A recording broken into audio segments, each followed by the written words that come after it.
नमस्कार दोस्तों। आशा करता हूँ आप सब बढ़िया है। और स्किल की तैयारी कैसे चल रहा है बताइए।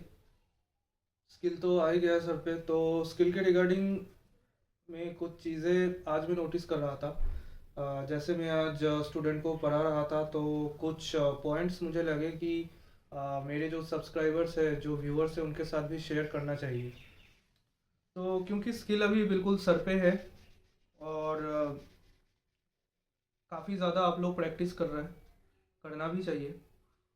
तो उसमें जो चीज़ है ना, जिसके मैंने जो अपने लास्ट वीडियो में मैंने कहा था, उस चीज़ से रिलेटेड कि आपका जो एरर्स आ रहा है वो एरर्स को घटाना है। तो इसमें एक टाइप का एरर बहुत ज़्यादा आता है, जो कि स्पेलिंग मिस्टेक भी हो सकता है और सब्स्टिट्यूशन भी हो सकता है। दो ही चीज़ में उसका आप कंसिडर उसको कर सकते हो। स्पेलिंग मिस्टेक देखिए, जैसे कोई वर्ड आपने टाइप किया, ऑब्वियसली जब आप शॉर्ट हैंड डिक्टेशन ले रहे हो तो उस टाइम में आपने उसको शॉर्ट हैंड में लिखा है।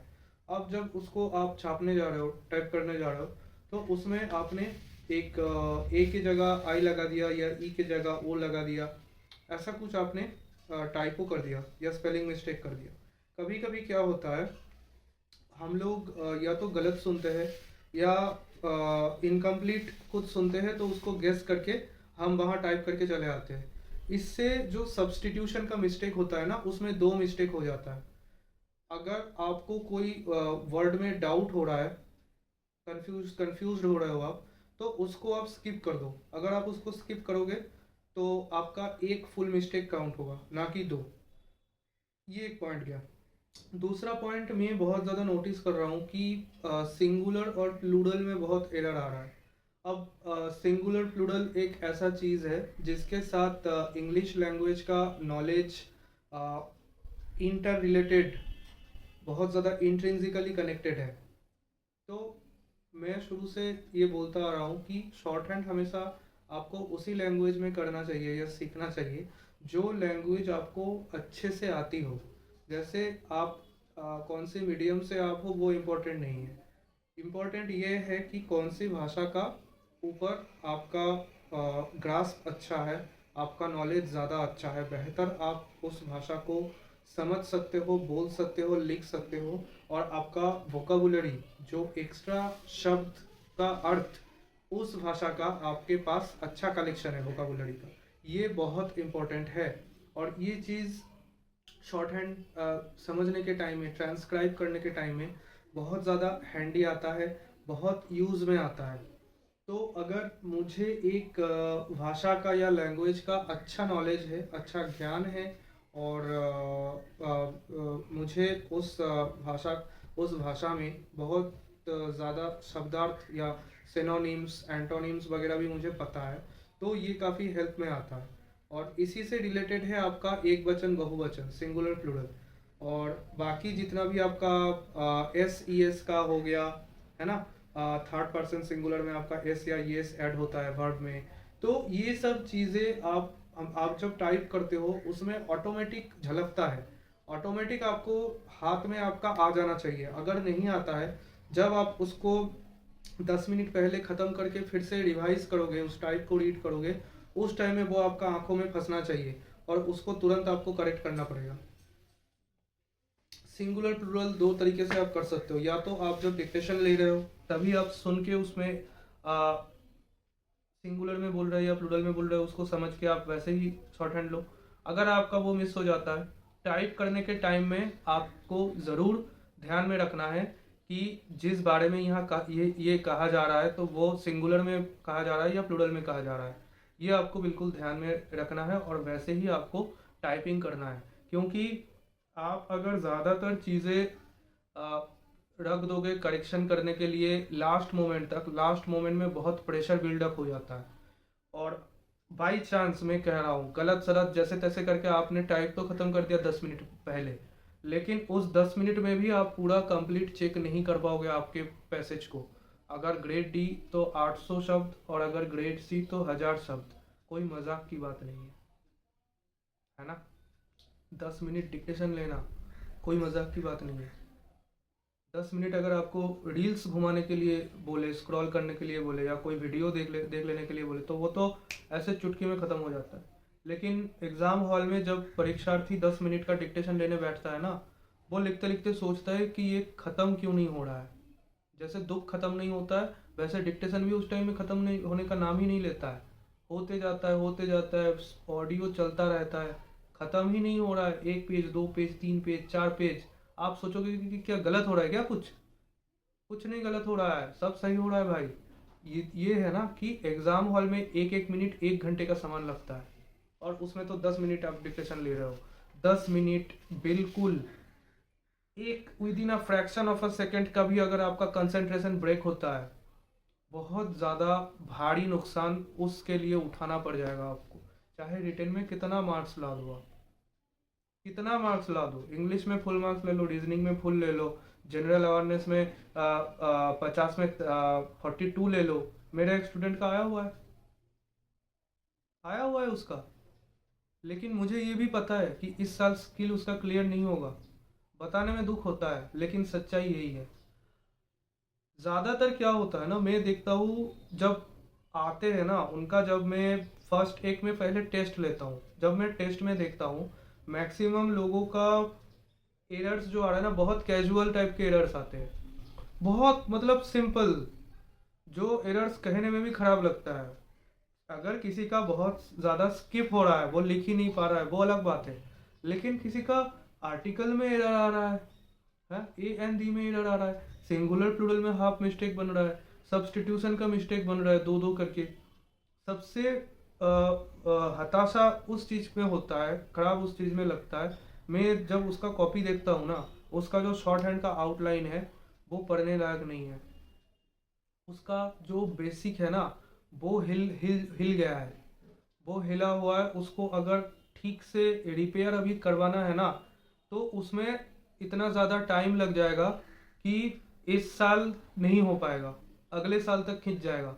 क्योंकि आप जब एक मकान बना रहे हो ना, बिल्डिंग बना रहे हो, उसमें आप उसका जो बेस है उसको अगर अच्छे से बना लो, तो उसका ऊपर बढ़िया मकान बन जाएगा। अब जब आपका मकान बन गया है, आप फिर मेरे पास आए हो कि मेरा ठीक से मेरा अभी बेस ठीक करवाना है, तो भाई मुझे पूरा मकान तोड़ना पड़ेगा, फिर बेस में जाके उसको रिपेयर करना पड़ेगा। समझ रहे हो इस चीज़ को? तो वो इस साल मतलब ये जो सामने का स्किल है उसमें नहीं होने वाला है। मैं ये पहले ही छात्र या जो जो आते हैं उनको मैं पहले ही बता देता हूँ कि एक देखो, एक दो डिक्टेशन देने के बाद या मैं चेक करने के बाद मुझे समझ में आ जाता है क्या पोजीशन है उसका। तो मैं बता देता हूँ कि भाई देखो, जो सच है वो मैं आपको बता रहा हूँ, और आपके साथ यही होने वाला है। मैं जो भविष्यवाणी करता हूँ ना, या तो मैं प्रेडिक्शन नहीं करता कट ऑफ इतना जाएगा था, या तो मैं जब करता हूँ वो श्योर शॉट होके मैं बताता हूँ, नहीं तो मैं नहीं बताता। ये दिक्कत है। मैं देखता हूँ कि आउटलाइन जो है उनका first position, second position, third position ठीक नहीं है, इसी वजह से उनको वो आउटलाइन पढ़ने में दिक्कत आ रही है। पता है क्यों? क्योंकि जो लाइंस होते हैं ना, शॉर्ट हैंड जो कॉपी होता है, उसमें जो इतना इतना गैपिंग का जो लाइंस होता है, वो ऐसे नहीं बनाया गया है। एक लाइन के ऊपर बेस करके 3 पोजीशन है आउटलाइन का। First position above the line, second position on the line, third position through the line. अगर ये बेसिक आप ठीक नहीं कर पा रहे हो, आपका आउटलाइन में ये नहीं झलक रहा है, मैं शॉर्टकट का बात नहीं कर रहा हूँ। शॉर्टकट तो आप खुद भी, अगर आप अच्छे सीख जाओ, आप खुद भी बना लोगे शॉर्टकट। शॉर्टकट आपको चाहिए ही नहीं यार, ग्रेड सी पास करने के लिए शॉर्टकट का ज़रूरत ही नहीं है, मैं बता रहा हूँ आपको। कोई कोई बोल देगा तो मैं नहीं मानूंगा।